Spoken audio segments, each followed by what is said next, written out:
Hello guys, good morning यार। Good morning, good evening, good afternoon, good night, जब भी आप देख रहे हो मुझे। तो कैसे हैं आप लोग? आज हमारे 75 हार्ड डे चैलेंज का 21वां दिन है, 21st डे। 3 वीक हमने कंप्लीट कर लिए हैं। इसके पहले हमारा जो लेक्चर था उसके अंदर हमने एपी के बहुत ही इंपॉर्टेंट क्वेश्चंस वगैरह सॉल्व किए हैं। तो मेक श्योर कि आपने वो लेक्चर अटेंड किया हो, है ना। आप मिस मत करना, क्योंकि ये जो ऑलमोस्ट एपी का एंड चल रहा है। ठीक, मिस करने का मतलब ये हुआ कि आपने जो है एपी छोड़ दिया, फिर बाद में वो चीज़ आपको दिक्कत देगी ना, आगे दिक्कत देगी। क्लियर? तो इसके पहले जो है अपन कंप्लीट कर चुके हैं, वहां से अपन स्टार्ट कर रहे हैं जहां से अपन लास्ट टाइम छोड़ा हुआ था, ध्यान रखना ना। तो मैं सारी चीज़ों को वापस रिपीट नहीं करवा पाऊंगा, हर बार पॉसिबल नहीं ना।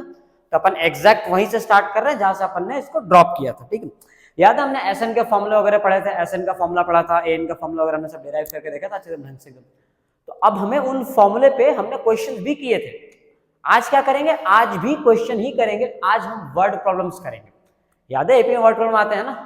एपी के वर्ड प्रॉब्लम सॉल्व करने में कई बार आप लोगों को दिक्कत आती है स्टूडेंट्स को ना। तो उनके वर्ड प्रॉब्लम्स को कैसे टैकल करना, वो सवाल आज हम करने वाले हैं वर्ड प्रॉब्लम्स के बारे में। ठीक है, हाँ डेफिनेटली वर्ड प्रॉब्लम है तो सभी वर्ड प्रॉब्लम करना, ऐसे क्वेश्चंस लिख पाना जो है वर्ड पॉसिबल नहीं है। मैं बोर्ड पे आपको लिख के बताऊं, ठीक है। तो उन चीजों को मैं आपको बता रहा हूँ। एनसीईआरटी के सवाल हम करेंगे। एक्सरसाइज 5.3 होगा, है ना। एनसीईआरटी के टेक्स्ट बुक निकाल लीजिए, अपने साथ में लेके बैठे। 5.3 में सवाल नंबर 15, 16, 17 ना, इन सवालों को हम आज सॉल्व करेंगे। क्लियर? तो फटाफट से पेन और कॉपी निकाल लो, एनसीईआरटी ले लो और एनसीईआरटी लेके अपन स्टार्ट करते हैं। ठीक है, चलो तो लेट्स बिगिन। देखो हमारा पहला सवाल है, हमारा पहला सवाल है सवाल number 1। A contractor on construction job specifies a penalty for delay of completion beyond a certain date as follows। ठीक है, मतलब एक कॉन्ट्रैक्टर है, ठीक है, जिसने कंस्ट्रक्शन का काम लिया हुआ है और उसमें ना एक ऐसा सिस्टम बताया गया है, ठीक है, कि अगर वो अपने डेट से, एक सर्टेन डेट से अगर वो डिले करता है काम को पूरा करना, जैसे मान लो आपने टास्क दिया कि मैं इसे 15 दिन में पूरा कर दूंगा, लेकिन आप 15 दिन में पूरा नहीं कर पाए, है ना, आप लेट हुए, तो लेट होने को उसमें पेनल्टी है उसमें। ठीक है, अगर आप पहले दिन लेट हो रहे हो, एक दिन की देरी हुई, तो आपको 200 रुपए पेनल्टी भरनी है।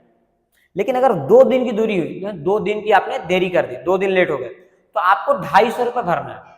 मतलब समझे, पहले दिन की देरी पे मतलब एक दिन डिले हुए तो 200 रुपए फिक्स्ड है।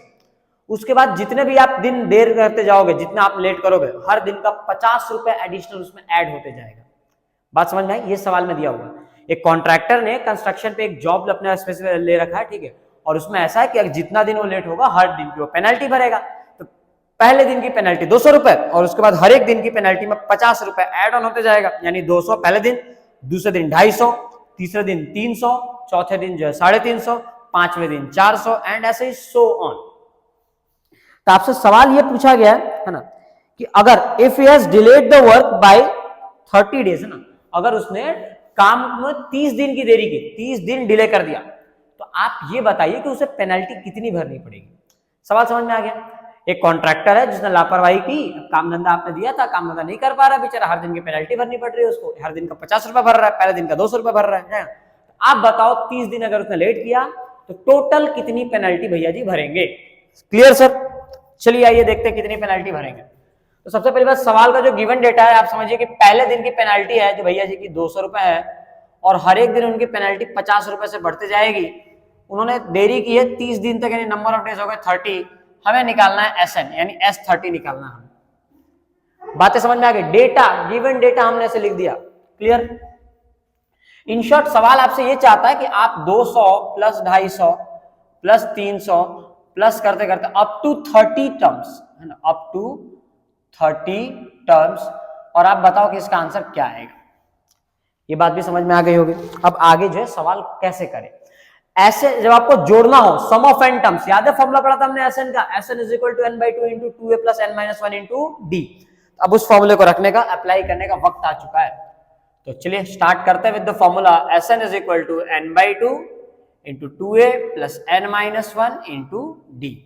अब जहां जहां n है दुनिया में, वहां वहां तुम 30 रख दो, है ना। तो S30 30/2 और 2 टाइम्स ऑफ a कितना है सर? a की वैल्यू 200, रख दो यहाँ 200 प्लस n-1 यानी 30 माइनस 1 इंटू डी रखे थे 50। कंप्लीट। तो ये निपट जाएगा, ये कितना आ जाएगा? S30 की वैल्यू आपने कितनी आ रही है यहाँ पे 15, 15 टाइम्स ऑफ 2 इंटू 200 हो गया 400 प्लस 30 माइनस 1 कितना हो गया 29 इंटू 50।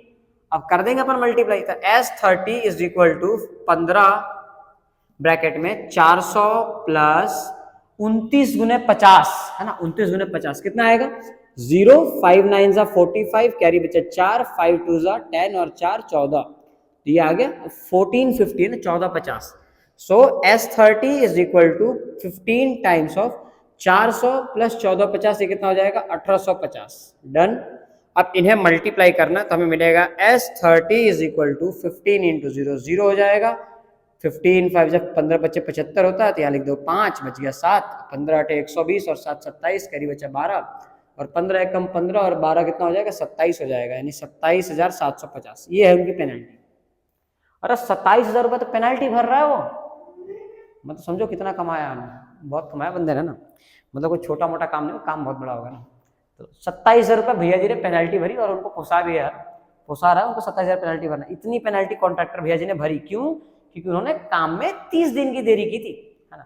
तो लास्ट में आपको यहाँ पे ऐसे मेंशन भी कर देना है ना, लास्ट में आप फाइनल आंसर से मेंशन करना the contractor page rupees 27,750 for being 30 days late, है ना, 30 दिन लेट हुआ वो, 30 डेज लेट। आप अपने वर्ड्स में इस चीज को ऐसे मेंशन कर सकते हो। ये पहला आपका सवाल हो गया आज का, ठीक है। वर्ड प्रॉब्लम को यही करने का तरीका है, समझे, ऐसे ही करेंगे अपन वर्ड प्रॉब्लम। चलो मान लो एक और सवाल करते हैं अपन। A sum of 700 is to used to give 7 cash prizes to student of school for their overall academic performance। मतलब 700 रुपए हैं और 700 रुपया को 7 बच्चों में कैश प्राइज बांटना है। अब समझो 700 रुपया 7 बच्चों में बांटना है, 100 लेकिन 100 बांटना नहीं है ना। बात ये जो फर्स्ट है उसको थोड़ा ज्यादा मिलेगा, सेकंड वाले को थोड़ा कम मिलेगा, थर्ड वाले को उससे कम मिलेगा, चौथे को उससे कम मिलेगा, लेकिन हाँ 7 बच्चों में ही 700 रुपया बांटने हैं। बात समझ में आ गई आपको? अब देखो उसमें आगे कंडीशन क्या है। पहले तो हम गिवन डेटा लिख लेते हैं। हमें ये बताया गया है कि सम जो है 7, यानी S7 सम ऑफ 7 टर्म्स कितना आ रहा है 7 आएगा, 700, ठीक है। नंबर ऑफ टर्म कितने कैश प्राइस देना है अपन? 7 कैश प्राइस देना है सर। और क्या क्या हमें मालूम है? देखिए और क्या क्या मालूम है सर, हमें आगे दिया हुआ है if each price is 20 less than it's preceding price find the value of each prices, है ना।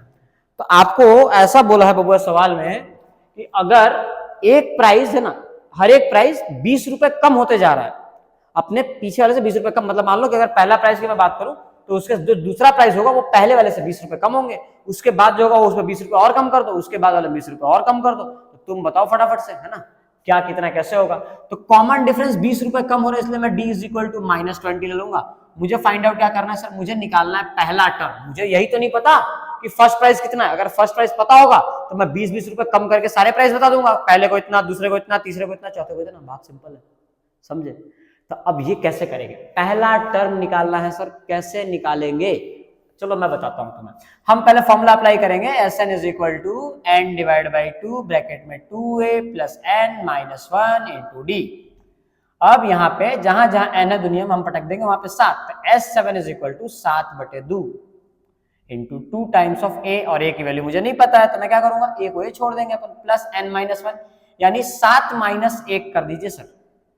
कॉमन डिफरेंस कितना है? कॉमन डिफरेंस है -20, रख दो। It's not common difference, it's common difference sir, है ना, -20।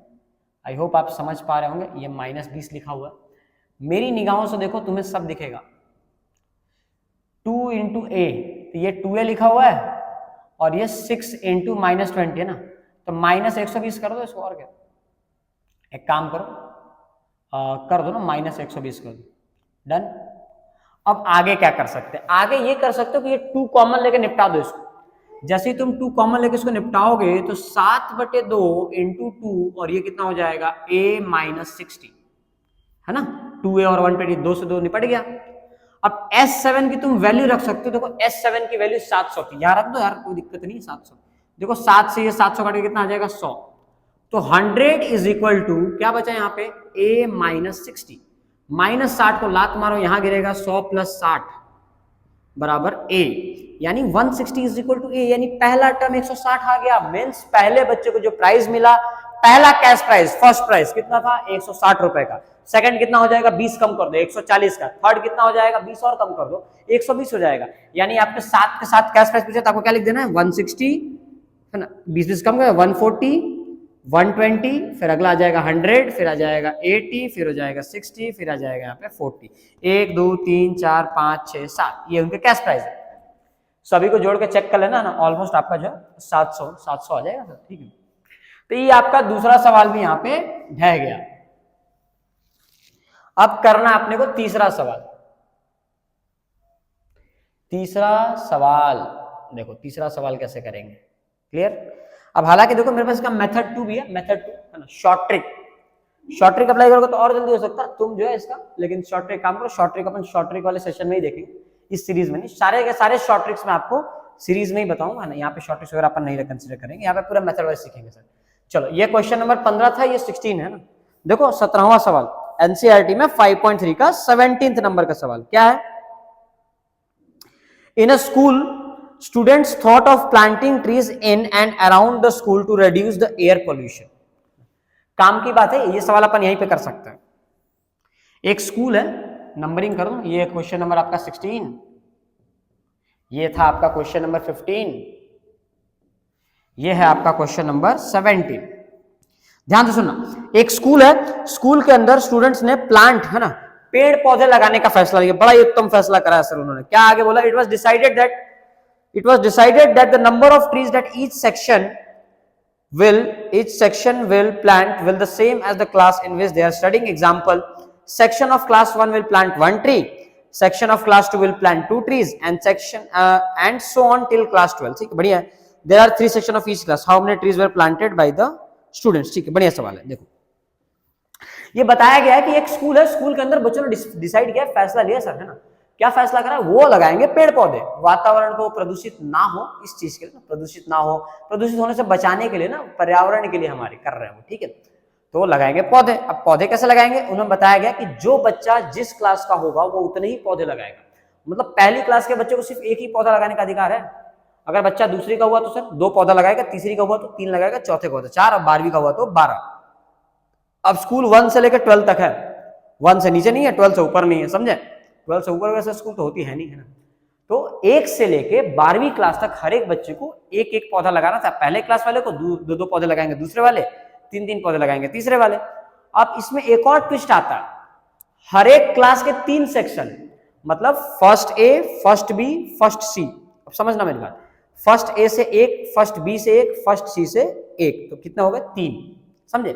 सेकंड क्लास की बात करूं तो सेकंड क्लास के भी 3 सेक्शन, सेकंड क्लास के बच्चे कितने पौधे लगाएंगे, 2 पौधे, तो 2, 4 और 6, 2 सेकंड ए, सेकंड बी और सेकंड सी, 6 पौधे हो गए।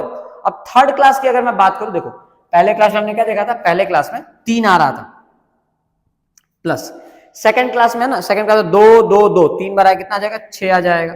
नेक्स्ट देखो थर्ड क्लास की बात करो, थर्ड ए से 3 पौधे आएंगे, देखो थर्ड ए से 3 पौधे, थर्ड बी से 3 पौधे और थर्ड सी से भी 3 पौधे, टोटल कितना होगा 9। फोर्थ ए, फोर्थ बी, फोर्थ सी, आप समझो सब में से 4 पौधे, क्योंकि कौन सा फोर्थ क्लास है ना, जो क्लास है उतने पौधे। चौथा क्लास 4 पौधे, लेकिन ए बी सी 3, तो 4 4 4, टोटल कितना हो गया 12, यानी 3 + 6 + 9 + 12 + dot dot dot up to last term. अब आखिरी क्लास कौन सी भैया, 12वीं क्लास है। अब 12वीं क्लास में 12th ए, 12th बी, 12th सी, यानी 12 12 12, आखिरी टर्म कितना आ जाएगा तुम्हारा 36 आ जाएगा। हालांकि ये तो ऑटोमेटिकली अंडरस्टूड है, ये ऑटोमेटिकली हमें बात समझ सकते हैं, 36 आ जाएगा। अब करना क्या है, अब करना ये है, देखो क्या कर सकते हैं आप, क्या कर सकते हैं आप, कुछ कर नहीं सकते वैसे तो। आप सवाल सॉल्व करना, देखो तरीका क्या, तरीका हो सकता है कि आप लिखो पहला ना a = 3 है ना, d = तुम क्या लिख सकते हो, d = 3, नंबर ऑफ टर्म तुम्हें मालूम है 12 क्लास है, S12 तुम्हें निकालना है, कितना आएगा कर लो। Sn = n/2 ब्रैकेट में 2 × a। अब देखो तुम 2 × a वाला फॉर्मूला लगा सकते हो ना, एक ये फॉर्मूला भी आप यहाँ पे यूज कर पाएंगे, a + an, याद है मैंने फॉर्मूला लिखवाया था। ये क्यों यूज कर पाएंगे सर, क्योंकि लास्ट टर्म देखो पहले से दिया हुआ है 36, आखिरी टर्म 36 दिया हुआ है, डायरेक्टली उसको यहां उठा के यहां रख देना, पटक दो, कुछ काम मत करो। देखो तो यहां से मिलेगा Sn is equal to n by two S12 तो हो जाएगा 12/2 इंटू पहला टर्म कितना है सर 3 प्लस लास्ट टर्म कितना बगुआ 36 रख दो यहाँ पे। अच्छा तो S12 इज इक्वल टू 12/2 हो जाएगा तुम्हारा 6 कट जाएगा ना ये तो 6 गुना 36 प्लस 3 कितना हो गया 39। अब 39 इंटू 6 कर दें तो 6 9 54 के 4 से बचा 5 और 6 18 18 और 5 कितना होता है सर 23 234 पौधे लगेंगे। उस स्कूल से कितने पौधे लगेंगे 234 पौधे लगाए जाएंगे। ये ना एक तरीका हो गया, ठीक है। बाकी और भी तरीके होंगे लेकिन हाँ फिलहाल के लिए आप एक तरीका ध्यान में रखें, है ना। आप 2a वाला फॉर्मूला लगाओ तब भी हो जाएगा। इस वाले सवाल के लिए मैं एक अच्छा शॉर्ट ट्रिक, बेहतरीन शॉर्ट ट्रिक बताऊंगा आपको ना, एकदम इजीली आप इसका आंसर निकाल पाओगे। क्लियर? शॉर्ट्स वाले सीरीज में अपन देखेंगे। चलो एक सवाल और करते हैं अपन 18th वाला, क्वेश्चन नंबर 18। क्या है सर 18th सवाल? 18th वाला सवाल बड़ा बढ़िया है, ये स्पाइरल वाला सवाल है। हालांकि मैं डायग्राम बनाने की कोशिश तो कर रहा हूं बट कोई हंसेगा नहीं, वैसे तुम हंसोगे तुम्हें सुनाई भी नहीं देगा। लेकिन लेकिन लेकिन लेकिन लेकिन डोंट लाफ, मास्टर की बुराई नहीं करते बेटे, है ना। देखो स्पाइरल के बारे में बताया गया, एक successive spiral is made up of successive semicircle with centre alternately A and B starting with centre A, radius 0.5, radius जो है 0.5 1 1.5 2 centimetre, shown in figure. What is the total length of spiral made of 13 consecutive semicircles. ठीक है sir, सवाल में ये बताया गया है कि ए और बी है ना, दो सेंटर है इसके। एक बार सेंटर ए है, अगली बार के लिए सेंटर बी है, उसके अगली बार के लिए सेंटर ए है, फिर अगली बार के सेंटर ए है, बी हो जाएगा। क्या फर्क पड़ रहा है इससे? आप उतना दिमाग मत लगाओ, आप खाली इतना समझो ये सेमी सर्कल बना एक, यहां से बना दूसरा सेमी सर्कल, यहां से बनेगा तीसरा, यहां से बनेगा चौथा, ऐसे ही 13 सेमी सर्कल है। कितने हैं? 13 सेमी सर्कल। क्या समझ में आया?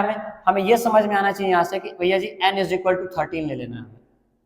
नीचे ही कर देता हूं मैं, है ना। n बराबर कितना लेंगे हम? 13।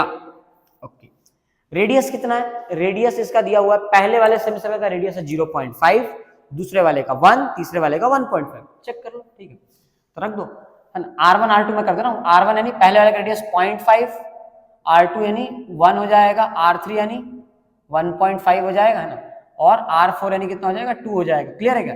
इनको फ्रैक्शन चेंज हुआ कितना हो जाएगा? 1/2। ये कितना हो जाएगा? 3/2। और ये कितना हो जाएगा? ये तो रहने दो, है ना। बात समझ में आ गई? आपको ऐसे फ्रैक्शन के टर्म्स में करना है। फ्रैक्शन के टर्म्स में क्यों करना है सर? क्योंकि बेटा फ्रैक्शन जो है आसान होता है एज कंपेयर टू डेसिमल। ऐसा मैं कह रहा हूं, हाँ सिर्फ मैं कह रहा हूं, ऐसा कहीं लिखा नहीं है। ऐसी किसी ग्रंथ में, किसी किताब में नहीं लिखा है ऐसा कि आप पॉइंट में करोगे तो आपका आंसर नहीं आएगा और फ्रैक्शन में करोगे तो आ जाएगा। लेकिन मैं क्यों कर रहा हूं, मैं क्यों बोल रहा हूं ऐसा करने के लिए? क्योंकि ये आसान है, ये आसान है। आसान क्यों है सर? क्योंकि फ्रैक्शन में आपको दिक्कत नहीं होगी जोड़ने में, घटाने में, जबकि डेसिमल ना, डेसिमल दिखता ही खतरनाक है। खौफनाक सपने आएंगे तुम्हें रात में ना। तुम एक बार फ्रैक्शन में, पॉइंट में तुम कैलकुलेशन करके देख लो, तुम 3 डिजिट में पॉइंट मल्टीप्लाई करके देखो, हालत खराब हो जाएगी तुम्हारे ना। तो ये मेरा पॉइंट ऑफ व्यू है, मेरे पॉइंट ऑफ व्यू से ऐसा होता है। बाकी आपको जैसे आसान लगे आप पॉइंट में भी लेके कर सकते हो। Clear sir? चलो n इज इक्वल टू 13 रख दिया मैंने। अच्छा अब हम और निकालना क्या है? इसमें बोला है कि स्पाइरल की टोटल लेंथ निकालनी है। मेरी बात समझना, स्पाइरल की टोटल लेंथ निकालने में तो क्या हुआ कि पहले मैं ये वाली लेंथ निकालूं एक सर्कल का, फिर ये आज सेमी सर्कल का दूसरा, फिर थर्ड सेमी सर्कल, फिर चौथा सेमी सर्कल, ऐसे 13 के 13 सेमी सर्कल की मुझे लेंथ निकालनी है। बात समझे? 13 के 13 सेमी सर्कल की लेंथ निकालो और उनको जोड़ दो। अब आपने पढ़ा होगा पूरे बचपन में कि सर्कल की जो लेंथ आती है वो होती है 2πr, सर्कमफेरेंस ऑफ सर्कल होता है कि नहीं होता? लेकिन मुझे तो आधा ही चाहिए, मुझे तो सेमी सर्कल चाहिए ना। तो आधे की लंबाई निकालने के लिए मुझे डिवाइड बाय 2 करना पड़ेगा। तो 2 से 2 कर कितना आ रहा है? πr। यानी सेमी सर्कल की जो लंबाई होती है वो कितनी होती है? Pi into R. क्लियर? तो चलो हम लेंथ निकालते हैं, है ना। हम निकालेंगे लेंथ, किसकी निकालेंगे अपन? ये सेमी सर्कल की। ठीक है, तो मानते हैं अपन S1 की लेंथ ना, S1 की लेंथ कितनी आ रही है? पहला सर्कल C1 वगैरह कर लो, तुम कुछ भी कर लो। चलो सेमी सर्कल, सर्कल 1, पहले सर्कल की अपन लंबाई अगर निकाले कितना हो जाएगा? पाई आर, है ना। सेमी सर्कल में देखा अभी पाई आर होता है, तो पाई को पाई रहने दो। रेडियस कितना है सर? रेडियस है 1/2, ये हो जाएगा कितना? π/2। डन। C2 कितना हो जाएगा? पाई इंटू आर, है ना, पाई आर ही होता है। और रेडियस कितना है इसका? 1, तो पाई इंटू 1 कितना हो जाएगा? पाई। C3 निकालो कितना हो जाएगा? पाई इंटू रेडियस है 3/2, मल्टीप्लाई करो कितना हो जाएगा? 3π/2। एंड ऐसे ही सो ऑन। C4 तुम निकालोगे तो पाई इंटू हो जाएगा 2, तो ये हो गया तुम्हारा 2π। Done sir. ये आ गया उनके लेंथ, पहले वाला सेल का ऐसा, दूसरे का इतना, तीसरे का इतना, चौथे का इतना।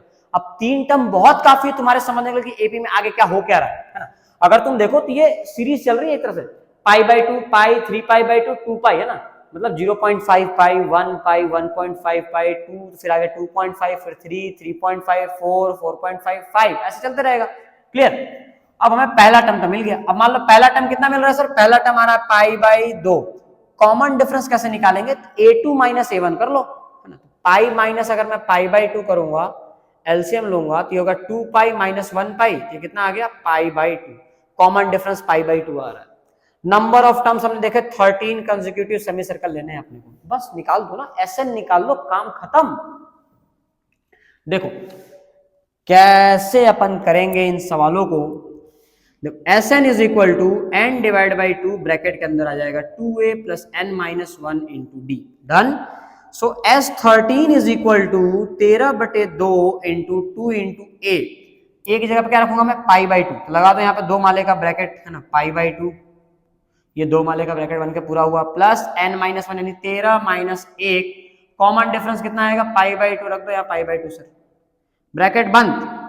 अब S13 इज इक्वल टू आ गया बेटा 13/2 इंटू, देखो 2 से 2 कट जाएगा, क्या बचा यहाँ पे पाई, 13 माइनस 1 कितना हो जाएगा 12, और इंटू क्या बचेगा π/2।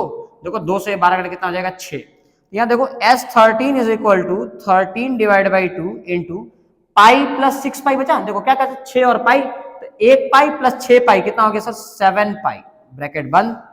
अब जब मैं इसको खोलूंगा तो S13 is equal to 13 divide by 2 into क्या है ये 7 इंटू पाई की वैल्यू कितनी होती है 22/7। पाई की वैल्यू सबसे लास्ट में रखना, कैलकुलेशन आसान हो जाएगी, वरना दिक्कत देगा आपको। देख रहे हो, अब देखो ये 7 से 7 कट गया, ये 2 से कट के 11 आ गया, अब 11 इंटू 13 करना 143 आ जाएगा, ये वो वाला 143 नहीं है, 143 मतलब 143 है ना। मुझे याद क्यों है, मुझे ऐसे याद है, तुम भी याद कर लो आज के बाद, 11 इंटू 13 जो 143 होता है, ठीक है। अच्छा 11 फिर भी करके देख लो तुम, 11 इंटू 3 33 या 3 आ जाएगा, और कैरी बच गया 3, 11 इंटू 1 11 और प्लस 3 तो 14 आ जाएगा, 143 ना। तो सक्सेसिव 13, ऐसे 13 सेमी सर्कल से जो बनेगा अपना जो स्पाइरल, उसकी टोटल लंबाई कितनी आएगी 143 यूनिट। अगर ये सेंटीमीटर में तो 143 सेंटीमीटर आ जाएगा। क्लियर हो गई मेरी बात, क्लियर है। चलो तो टोटल जो है हमने आज क्वेश्चन 4 हमने वर्ड प्रॉब्लम करे, जो कि इंपॉर्टेंट है, जो कि बोर्ड एग्जाम में आते भी हैं। इसके आगे भी 2 वर्ड प्रॉब्लम है जिसे आपको खुद से करना होगा ना, एक लॉक्स वाले 200 लॉक्स, और एक वो बकेट वाला है जिसमें लड़की दौड़ रही होती है, ठीक है। तो इन सभी सवालों को आप जो है घर पे अटेम्प्ट करें। अगर कुछ डाउट्स रह जा रहे हैं तो डाउट्स वगैरह आप लोग कमेंट वगैरह के थ्रू आप मुझे बता सकते हो, सर हाँ ये नहीं आ रहा, वो नहीं आ रहा, ये करवा दीजिए ना। तो जो भी चीजें मेरे से बन पाएगी मैं ऑलमोस्ट ट्राई करूंगा कि उन सभी चीजों को आपके लिए कवर करूँ, ठीक है। देखो वैसे तो हमने स्टार्ट किया था ये रेजोल्यूशन टाइप ही समझे, ठीक है। ये रेजोल्यूशन मैंने रेजोल्यूशन इसलिए हमने स्टार्ट किया था ताकि हम 75 डेज तक, 75 डेज ही ऑलमोस्ट बाकी थे है ना एग्जाम में, 78 डेज एक्चुअली बाकी थे। तब जाके मेरे मन में एक ख्याल आया था कि हाँ ठीक है, हमें ये चीज़ करना चाहिए स्टूडेंट्स के लिए, कि हम कुछ ऐसा करें कि 75 डेज में हम सिलेबस पूरा कंप्लीट कर लें, जिससे स्टूडेंट्स का भी फायदा हो, सारे शॉर्टेज वगैरह भी सीख जाएं और बहुत अच्छे से कर लें, है ना। बट इसमें हुआ ये कि हमने स्टार्ट जब किया तो स्टार्टिंग जैसे मैंने आपको बताया था ना, स्टार्टिंग में हमारा जोश बहुत हाई होता है, तो सभी बच्चे स्टार्टिंग में तो बहुत अच्छा गया, बहुत अच्छा मतलब बहुत सारे बच्चों ने कंप्लीट किया। लेकिन आज 20 डेज जब मैंने कंप्लीट किया, जब मैंने एनालिटिक्स देखा ना, स्टूडियो वगैरह पे दिखता है ना, तो वहां से जो अभी करंट के जो वीडियोस हैं उससे हमें पता चल रहा है कि हाँ स्टूडेंट्स कितना अटेम्प्ट कर रहे हैं। बहुत हार्डली मैं बता रहा हूँ, हार्डली कोई 1 या 2 स्टूडेंट ही हैं जो इन चीज़ों को कंप्लीट कर रहे हैं। ऑब्वियस बात है, जो अपने पुराने हैं, अभी आगे तो हो सकता है कि हाँ आगे लोग देखें, उससे कोई वो नहीं है, ठीक है। बट अभी मैं करंट सिनेरियो के हिसाब से बता रहा हूँ, अभी करंटली शायद हार्डली 2-3 स्टूडेंट ऐसे हो सकते हैं, 2-3 स्टूडेंट जो चीज़ों को कंटिन्यू कर रहे हैं। बहुत लोग इसमें दम तोड़ चुके हैं 75 हार्ड डे चैलेंज में। मैंने पहले ही कहा था ना, सब लोग आखिरी तक नहीं पहुंच पाएंगे। सफर शुरू करना आसान होगा, उससे आखिरी तक पहुंचाना बहुत इंपॉर्टेंट होता है, ठीक है। और स्पेशली जो है जब आपका एग्जाम टाइम चल रहा हो। अब ऐसा नहीं है कि सब स्टूडेंट ने जानबूझ के करा है फिर वो पढ़ना नहीं, पढ़ना हर कोई चाहता है। ऐसा कोई स्टूडेंट मिलेगा आपको जो बोलेगा हाँ मुझे नहीं, मैं नहीं चाहता कि मैं टॉप करूं, नहीं होता। पढ़ना सब चाहते हैं, बस ये है कि हो नहीं पाता। क्यों नहीं हो पाता हमसे? हो इसलिए नहीं पाता मेरे बेटे क्योंकि तुम जो है गलती करते हो। गलती क्या करते हो? तुम शुरू करते हो लेकिन तुम खत्म नहीं कर पाते। ये चीज जो है आपको आगे बढ़ने से रोकती है। तो आप कोई चीज को अगर शुरू कर रहे हो तो उसे खत्म करना ना। आप कई बार आपने देखा होगा ना ऐसे स्टूडेंट, आप में से बहुत लोग ये रिलेट कर पाएंगे ना कि हम कई बार डिसाइड करते हैं, काम करते हैं, शुरू करते हैं, हम शुरू करते हैं बट उस चीज को खत्म नहीं कर पाते। चैप्टर वगैरह हमने किया, चैप्टर स्टार्ट किया, चैप्टर 4 खत्म हुआ, मान लो चैप्टर 4 अपना खराब हो गया, अगला सर चैप्टर 5 स्टार्ट करेंगे तो मन में क्या रहता है कि चैप्टर 5 स्टार्टिंग से करूंगा और पूरा एंड तक ध्यान दूंगा। करते भी हैं, ऐसा नहीं करते, शुरुआत करते हैं, लेकिन चैप्टर 5 जैसे बीच में मिड तक आएगा तब तक उसमें मालूम पड़ा कि वो भी लेक्चर आपने एक बंक कर दिया, फिर उसके बाद हुआ है कि आपका चैप्टर 5 भी निकल गया आपके हाथ से। तो ध्यान रहे, जो चीजें मैं आपको बता रहा हूँ, जो चीज मैं आपको सिखाना चाह रहा हूँ उसको ज्यादा ध्यान रखना ना, ब्रेक नहीं करना है। देखते हैं एंड तक कितने लोग टिकते हैं ना, बहुत जरूरी है ये। अच्छा, दूसरी एक कंप्लेन हमारी, कंप्लेन नहीं, एक कमेंट सेक्शन में मतलब एक ये चीज आई थी कि यहाँ कंप्लेन ही कह लो है ना कि सर वीडियोस बहुत लेट आते हैं, तो उस चीज का भी मैंने सोल्यूशन कर दिया ना, वीडियोस अब लेट नहीं आएंगे। मतलब 20 डे का जो आपको लेक्चर मिला होगा वो आपको 8:30 मिल गया होगा ना रात को, तो उसका एक परफेक्ट टाइमिंग अगर चाहें तो आप लोग मुझे मतलब जो मतलब रहे आप सजेस्ट कर सकते हो, उस टाइम मैं अपने अकॉर्डिंग टाइमिंग प्रेफर करूँगा, उस टाइम पे आपको पोस्ट कर दिया करूँगा। और आगे से आपको सभी वीडियोस है ना, यहाँ से आपको 21 जो भी आपको वीडियोस मिलेंगे सभी ऑन टाइम ना, या तो दोपहर को 3 बजे, 3, 5 या 8, ये 3 में से कोई एक टाइम अपन सेलेक्ट करेंगे, उसी टाइम पे अपन वीडियोस रेगुलरली ये वीडियोस लॉन्ग वीडियोस पोस्ट करेंगे। और शॉर्ट ट्रिक का तो फिक्स है, शॉर्ट ट्रिक आपको टाइम पे मिल ही जाएगा सारी चीजों का, ठीक है सर। तो पढ़ाई किसी को रुकनी नहीं चाहिए, इसलिए ना वीडियोस जो लेट आए थे उसको मैंने पहले कर दिया कि लेट ना आए, तो ध्यान रहे। चलो फिर मिलते हैं अपन नेक्स्ट सेक्शन में ना। आज के वीडियो में अपन सिर्फ इतना ही करने वाले हैं, तो इन सभी चीजों का नोट्स बना लेना, याद करना, रिविजन करके बैठना और भूलना मत चीजों। चले फिर मिलते हैं अपन है ना, बाय।